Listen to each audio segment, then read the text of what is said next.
We're mid-rehearsal in our production of Hamlet that's going on at the Seymour Centre in the York Theatre.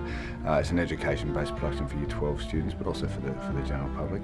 And yeah, look, it's a really exciting time being mid-rehearsal. It's terrifying in some ways, but the set is steadily arriving. We have 3,500 planks of this wood cut to custom by our set constructor yesterday, who said after about 2,500 he lost his will to live, which I think is good, because it shows how relevant this play is. If even the set constructor is saying that, you know, to be or not to be in the workshop, then you know you're working on the right play.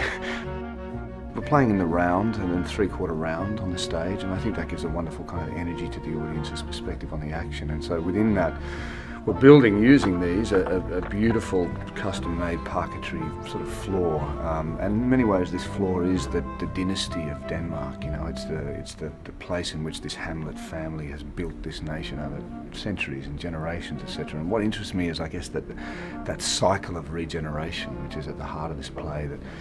That parents, you know, what parents should be doing is enriching and sowing the fabric of goodness and health into the younger generation, into the new, you know, but what happens in this play is quite the opposite, really. The young people are left with terrible debts to their parents that they have to pay, you know, and a corruption, an infection or disease is being sowed through these families, not just by Claudius's crime, but you sense something is rotten in Denmark, and that somehow by the end of this play, we're just having this beautiful disc floor out in the middle and an empty space essentially, where these terrible struggles play out for entirely futile purposes. By the end of this, Denmark is gone, you know, and Norway has Denmark. And so I'm interested in this notion of a cycle of life that steadily peters out, an ever-diminishing cycle that comes to nothing, really. And so we're telling that through exploring different seasons in the play, moving through the seasons again, which should regenerate new life, etc. But somehow in this world where something's wrong,